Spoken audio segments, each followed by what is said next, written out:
MGM radio ക്ലബിന്റെ മറ്റൊരു എപ്പിസോഡിലേക്ക് ഏവർക്കും ഹാർദമായ സ്വാഗതം. ഞാൻ ഇന്ദുജ. ഡീപ് ഫേക്ക്, വെല്ലുവിളികളും വിസ്മയങ്ങളും. ആർട്ടിഫിഷ്യൽ ഇന്റലിജൻസിന്റെ ദ്രുതഗതിയിലുള്ള പുരോഗതിയുടെ ഉത്പന്നമായ ഡീപ് ഫേക്ക് സാങ്കേതിക വിദ്യ സമീപകാലത്ത് നമ്മുടെ കൊച്ചു കേരളത്തിലും കാര്യമായി ശ്രദ്ധ പിടിച്ചു പറ്റാനും ആശങ്ക വിതയ്ക്കാനും തുടങ്ങിയിട്ടുണ്ട്. ഡീപ് ഫേക്ക് എന്ന പദം ഒരു വ്യക്തിയുടെ മുഖം മറ്റൊരാളുടെ ശരീരത്തിൽ ബോധ്യപ്പെടുത്തുന്ന തരത്തിൽ ഒട്ടിക്കാനോ ആധികാരികമായി തോന്നുന്ന രീതിയിൽ അവരുടെ സംസാരം മാറ്റാനോ കഴിയുന്ന സങ്കീർണമായ അൽഗോരിതങ്ങൾ ഉപയോഗിച്ച് കൃത്രിമ ഓഡിയോ വിഷ്വൽ ഉള്ളടക്കം സൃഷ്ടിക്കുന്നതിനെ സൂചിപ്പിക്കുന്നു. വിനോദം, വിദ്യാഭ്യാസം, പ്രവേശനക്ഷമത എന്നിവയുൾപ്പെടെ വിവിധ മേഖലകളിൽ ഈ സാങ്കേതിക വിദ്യ വലിയ സ്വാധീനമുണ്ട്. എന്നിരുന്നാലും ഡീപ് ഫേക്കുകളുടെ ഉയർച്ച തെറ്റായ വിവരങ്ങൾ, സ്വകാര്യതാ ലംഘനങ്ങൾ, രാഷ്ട്രീയ കൃത്രിമം എന്നിവ പോലുള്ള നിർണായകമായ ധാർമ്മികവും സാമൂഹികമായ വെല്ലുവിളികളെ ഉയർത്തുന്നു. കേരളത്തിൽ ഡീപ് ഫേക്ക് സാങ്കേതിക വിദ്യ ഈയിടെ പെട്ടെന്ന് ശ്രദ്ധ പിടിച്ചു പറ്റാനുണ്ടായ രണ്ട് സാഹചര്യങ്ങൾ പരിശോധിക്കാം.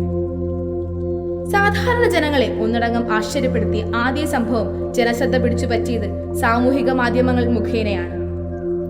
ഈ സംഭവത്തിൽ ടോം ആന്റണി എന്ന വെബ് ഡെവലപ്പർ അദ്ദേഹത്തിന്റെ വവ്വാൽ മനുഷ്യൻ എന്ന പേരിൽ അറിയപ്പെടുന്ന യൂട്യൂബ് ചാനലിലൂടെ പങ്കുവച്ച ഒരു വിനോദാധിഷ്ഠിത ഡീപ് ഫേക്ക് വീഡിയോ ആണ് വൈറലായത്. 2023 ജൂൺ 23 പുറത്തുവിട്ട വീഡിയോയിൽ ഗോഡ് ഫാദർ എന്ന ഇംഗ്ലീഷ് ചിത്രത്തിലെ ഒരു സീനിൽ 3 കഥാപാത്രങ്ങൾക്ക് ബദലായി ഡീപ് ഫേക്ക് മുഖേന മമ്മൂട്ടിയുടെയും മോഹൻലാലിന്റെയും ഫഹദ് ഫാസിലിന്റെയും മുഖങ്ങൾ ഉൾക്കൊള്ളിച്ചാണ് വീഡിയോ സൃഷ്ടിച്ചത്. ഇത് പെട്ടെന്ന് തന്നെ ജനശ്രദ്ധ പിടിച്ചു പറ്റുകയും പ്രമുഖ വ്യക്തികൾ വരെ സാമൂഹിക മാധ്യമങ്ങൾ മുഖേന രസകരമായ രീതിയിൽ ഇത് പങ്കുവയ്ക്കുകയും ചെയ്തു. കൂടാതെ നാഷണൽ ലെവൽ ന്യൂസ് ചാനലുകൾ വരെ ഈ വാർത്ത കവർ ചെയ്തു. ഈ സംഭവത്തിൽ ടോം ആന്റണി എന്ന ക്രിയേറ്റർ ഡീപ് ഫേക്കിന്റെ സാധ്യതകളും അതുണ്ടാക്കിയേക്കാവുന്ന വിനാശങ്ങളും പങ്കുവയ്ക്കുന്നുണ്ട്. ശേഷം രണ്ടാമതായി ജനങ്ങളിൽ ആശങ്ക ഉയർത്തിയത് കോഴിക്കോട് രാധാകൃഷ്ണൻ എന്ന വ്യക്തിയുടെ പണം ഡീപ് ഫേക്ക് സാങ്കേതിക വിദ്യയുടെ സാധ്യതകൾ വിനിയോഗിച്ച് തട്ടിയെടുത്തു എന്ന പരാതിയെ തുടർന്നാണ്. ഈ രണ്ട് സംഭവ വികാസങ്ങൾ പരിശോധിക്കുമ്പോൾ ഡീപ് ഫേക്കിന്റെ സാധ്യത എത്രത്തോളമാണെന്ന് നമുക്ക് ഏവർക്കും മനസ്സിലാക്കാം. എന്നാൽ വർഷങ്ങൾക്ക് മുൻപ് തന്നെ രാജ്യത്തിന് പുറത്ത് നിരവധി രീതിയിൽ ഡീപ് ഫേക്കിന്റെ ഉപയോഗം നടന്നിട്ടുണ്ട്. ഇത്തരത്തിലുള്ള ഡീപ് ഫേക്കിന്റെ സാധ്യതകളും വെല്ലുവിളികളും എന്തെല്ലാമെന്ന് പരിശോധിക്കാം. ഡീപ് ഫേക്കുകളുടെ സാധ്യതകൾ. വിനോദ വ്യവസായ മുന്നേറ്റങ്ങൾ. ഡീപ് ഫേക്ക് സാങ്കേതിക വിദ്യ വിനോദ വ്യവസായത്തിന് പുതിയ വഴികൾ തുറന്നു.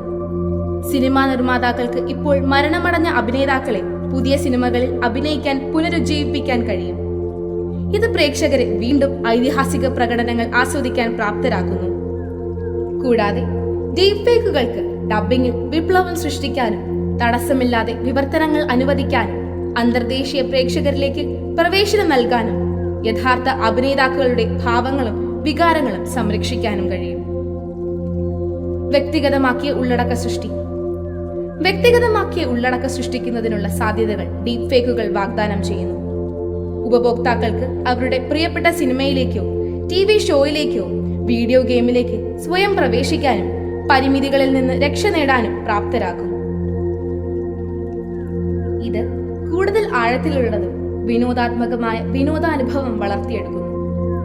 ഈ സാങ്കേതിക വിദ്യ ആളുകളെ അവരുടെ ഇഷ്ടാനുസൃതമായ വീഡിയോകളിൽ അഭിനയിക്കാനും അതുവഴി സ്വപ്ന ലോകത്തെന്ന പോലെ ജീവിക്കാനുള്ള അവസരവും നൽകുന്നു. വൈകല്യമുള്ള ആളുകൾക്ക് പ്രവേശനക്ഷമത. വൈകല്യമുള്ളവർക്കും പ്രവേശനക്ഷമത വർദ്ധിപ്പിക്കാൻ ഡീപ് ഫേക്കുകൾക്ക് കഴിവുണ്ട്. ഡീപ് ഫേക്കുകളിലൂടെ ആംഗ്യഭാഷാ വ്യാഖ്യാനം നൽകുന്നതിലൂടെയും ബധിരർക്കും കേൾവി കുറവുള്ളവർക്കും തത്സമയ വ്യാഖ്യാതാക്കളെ ആവശ്യമില്ലാതെ വീഡിയോ കോൾ ആസ്വദിക്കാനും അതുപോലെ കാഴ്ച വൈകല്യമുള്ള ആളുകൾക്ക് ഇതേ സാങ്കേതിക വിദ്യ നൽകുന്ന ഓഡിയോ വിവരണങ്ങളിൽ നിന്ന് പ്രയോജനം നേടാനുമാകും. ഡീപ് ഫേക്കുകളുടെ ദുരുപയോഗം. തെറ്റായ വിവരങ്ങളും വ്യാജ വാർത്തകളും. ഡീപ് ഫേക്കുകളെ ചുറ്റിപ്പറ്റിയുള്ള ഏറ്റവും പ്രധാനപ്പെട്ട ആശങ്കകളിൽ ഒന്ന് തെറ്റായ വിവരങ്ങളും വ്യാജ വാർത്തകളും പ്രചരിപ്പിക്കാനുള്ള അവയുടെ കഴിവാണ്. ഓഡിയോയും വീഡിയോയും ബോധ്യപ്പെടുത്തുന്ന രീതിയിൽ കൈകാര്യം ചെയ്യാനുള്ള കഴിവ് ഉപയോഗിച്ച് അപകടകാരികളായ അഭിനേതാക്കൾക്ക് യാഥാർത്ഥ്യമെന്ന് തോന്നുന്ന ഉള്ളടക്കം സൃഷ്ടിക്കാൻ കഴിയും. ഇത് പൊതുജനങ്ങൾക്കിടയിൽ ആശയക്കുഴപ്പത്തിനും അവിശ്വാസത്തിനും ഇടയാകുന്നു. ഡീപ് ഫേക്ക് സൃഷ്ടിക്കുന്ന രാഷ്ട്രീയ പ്രസംഗങ്ങളും വാർത്താ റിപ്പോർട്ടുകളും സ്ഥാപനങ്ങളുടെ വിശ്വസ്തയെ തകർക്കുകയും ജനാധിപത്യ പ്രക്രിയയെ ഭീഷണിപ്പെടുത്തുകയും ചെയ്യുമെന്നത് ഭയാനകമാണ്. സൈബർ ഭീഷണി.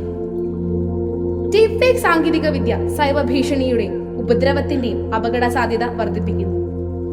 ഒരാളുടെ മുഖം കാണിക്കുന്ന അപമാനകരമായ വീഡിയോകൾ നിർമ്മിക്കുന്നതിലൂടെ ഇരയുടെ പ്രശസ്തിക്കും മാനസിക ക്ഷമതയ്ക്കും വ്യക്തിക്ക് ഗുരുതരമായ ദോഷം വരുത്താം. അത്തരം ഉള്ളടക്കത്തിന്റെ ഉറവിടം തിരിച്ചറിയുന്നതിനുള്ള വെല്ലുവിളിയാണ് ഡീപ് ഫേക്കിലൂടെ സൈബർ ഭീഷണിയെ ചെറുക്കുന്നതും കൂടുതൽ ഭയാനകരമാക്കുന്നതും. കൂടുതൽ വാർത്തകളും വിശേഷങ്ങളുമായി മറ്റൊരു എപ്പിസോഡിൽ വീണ്ടും കണ്ടുമുട്ടാമെന്ന പ്രതീക്ഷയോടെ നിങ്ങളുടെ സ്വന്തം ഇന്ദുജ.